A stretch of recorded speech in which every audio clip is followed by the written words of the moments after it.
Hello and welcome boys and girls. आज के episode में हमारे खास मेहमान हैं Xiaomi इंडिया के COO mister Sudin Mathur. Sudin, thank you for joining us today. Yeah, thank you for having me here. So I'm going to ask you a lot of questions जो आपको हो सकता है पसंद आए या ना आए, but how prepared are you?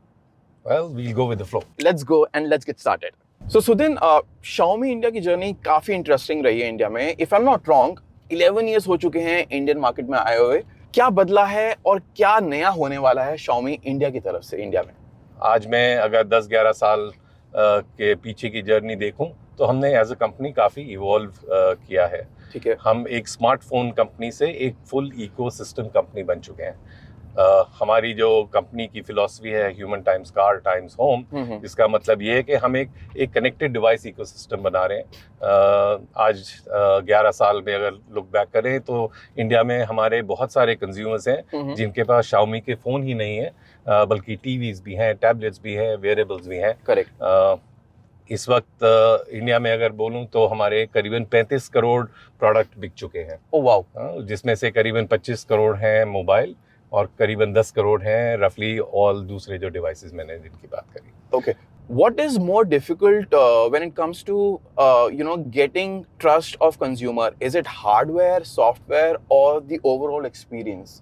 Actually, I would say the experience is more important. Hardware is something which is more touch and feel, which is there, but software is the one that gives you the experience of your product over there. So अगर एक trust build करने की अगर आप बात कर रहे हैं तो हार्डवेयर तो ज़रूरी है ही, बट मोर इम्पोर्टेंटली उसका जो ओवरऑल एक्सपीरियंस है उस पर ज़्यादा ट्रस्ट बिल्ड होता है एक ब्रांड की तरफ।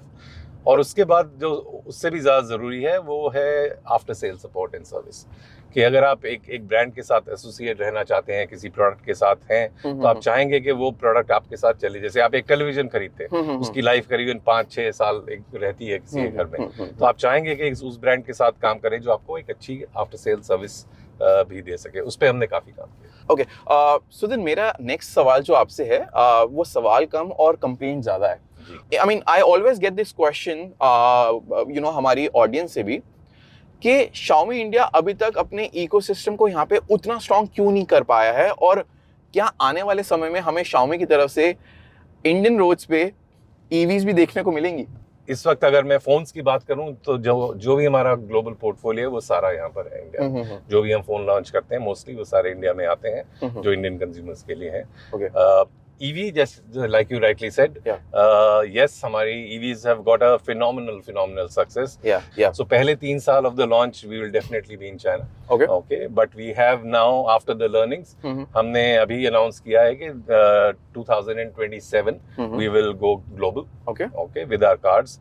The first launch would be more in the German European market. Over there, and then later on expand into other countries as well. When it comes to Xiaomi, आप लोग क्या कर रहे हैं R&D के लिए इंडिया में, जिससे कि ना सिर्फ इंडिया में आपका इकोसिस्टम और स्ट्रांग होए, बल्कि इंडियन कस्टमर्स और इंडियन लोगों के लिए भी नई जॉब्स ओपनिंग्स की ऑप्शंस मिल सके? पिछले 5 सालों में हमने करीबन ग्लोबली करीबन 1,20,000 करोड़ के लगभग इन्वेस्ट किया है R&D में। और आने वाले 5 सालों में हमारी कंपनी उसको दुगना करने वाली है इन्वेस्टमेंट को। आपने बोला इंडिया में, तो जब आप ग्लोबल कंपनी होते हैं तो आप सबसे इनपुट्स लेते हैं उस R&D इन्वेस्टमेंट्स के लिए और प्रोडक्ट्स के लिए जो डेवलपमेंट है। तो इंडिया का जो महत्व है हमारे R&D में, it's more towards giving inputs to the R&D team in terms of developing, जैसे कैमरा ट्यूनिंग है, so we have a large team of people जो कैमरा की ट्यूनिंग पे करती है और इनपुट्स देती है। So then 2026 is just around the corner. आप लोग एक नया स्मार्टफोन भी लेके आने वाले हैं। पहले तो आप मुझे बताइए ये स्मार्टफोन कितना डिस्ट्रप्शन क्रिएट करने वाला है इंडियन मार्केट में, and secondly how do you think 2026 is going to be for Xiaomi India?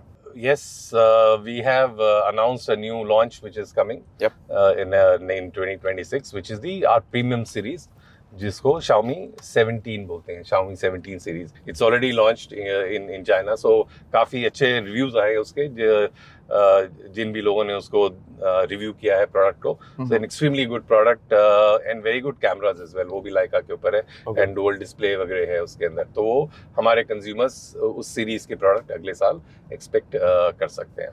अगले साल टीवीज के अंदर भी अब QLED जो नए स्क्रीन्स आ रहे हैं उसके अंदर कंज्यूमर्स हमसे काफी एक्सपेक्ट कर सकते हैं. नए टैबलेट्स भी देख सकते हैं. 2026 is going to be an even more exciting year for Xiaomi, and consumers can expect a lot much more high-tech products from the house of Xiaomi. Okay, so before we wind up, जैसे आपने मुझे बताया कि Xiaomi is also into tech and EV space now. हमने भी ये नया show start किया है which is called Z Tech in Talk. आपके हिसाब से ये कैसा कॉन्सेप्ट रहेगा और कैसा कॉन्सेप्ट है जहाँ पे मैं टेक और ऑटो दोनों वर्ल्ड को एक साथ लेके आ रहा हूँ? नहीं, I think it's a very nice and very innovative concept, because even if you talk about cars in today's world, they are no longer just a four wheels running on the road. Absolutely. They are like a absolute gadget with you. Correct. You know, you have wider screen. There is it's a lot of intelligent technology behind every car that is coming out in the, so tech and auto together is a extremely good mix. And maybe someday we will talk how we are merging that in our future EVs as well. Well, thank you so much. It was lovely meeting you. Yeah, thank you so much for having me.